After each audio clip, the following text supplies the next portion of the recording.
All right, class, you've just heard Mrs. No give you a review of the second part of our spelling words for this week. So now I'm going to dictate some sentences for you using those words, okay? And we're going to go over the 5 elements of the sentences again. Let's do it really quickly. The first one, good, capitalization. I like it. Second one, has to make sense, doesn't it? Has to make sense. And if you write down all the words I dictate, it will make sense, okay? What's the third one? My favorite. Punctuation. Good. We have punctuation in which we know three different punctuation marks at the end of a sentence. We have a period, we have a question mark, and we have an exclamation mark, okay? So we have three different marks that we can make at the end of our sentence. Capitalization has to make sense. Punctuation has to have a subject and has to have a predicate, okay? That's usually where the verb is, okay?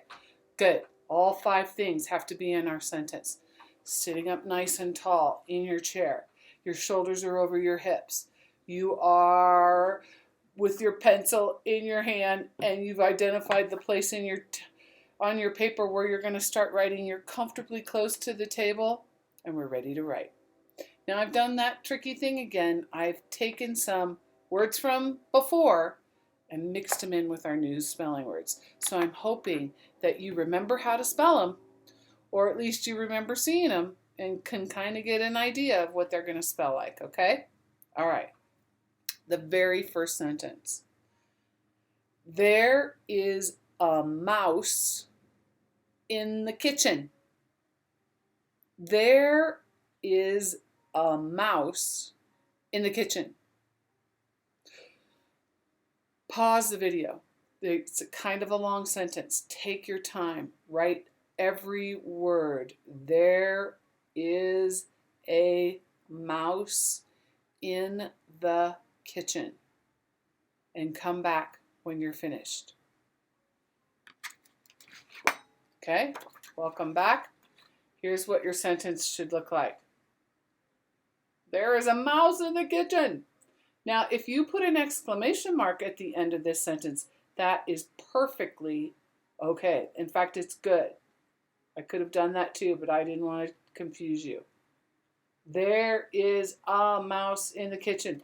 Capital T, period at the end, or an exclamation point. Some punctuation mark at the end of your sentence, okay?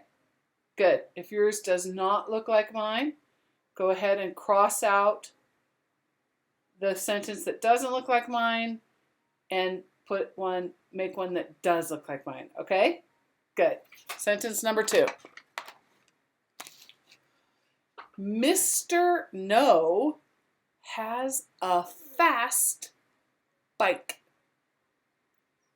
Mr. No.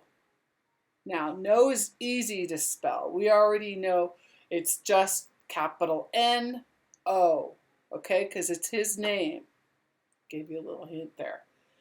Mr. No has a fast bike.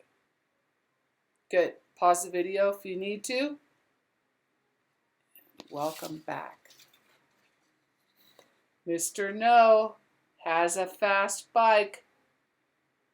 Remember, there's a period at the end of Mr. because it's an abbreviation for the word, okay?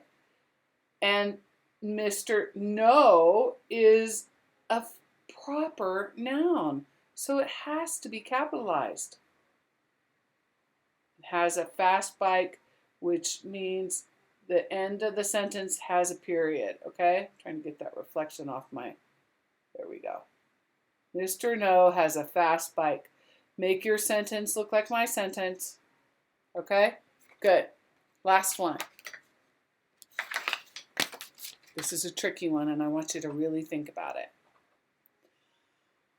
Why is Uncle Ben here? Why is Uncle Ben here? Pause the video. Welcome back.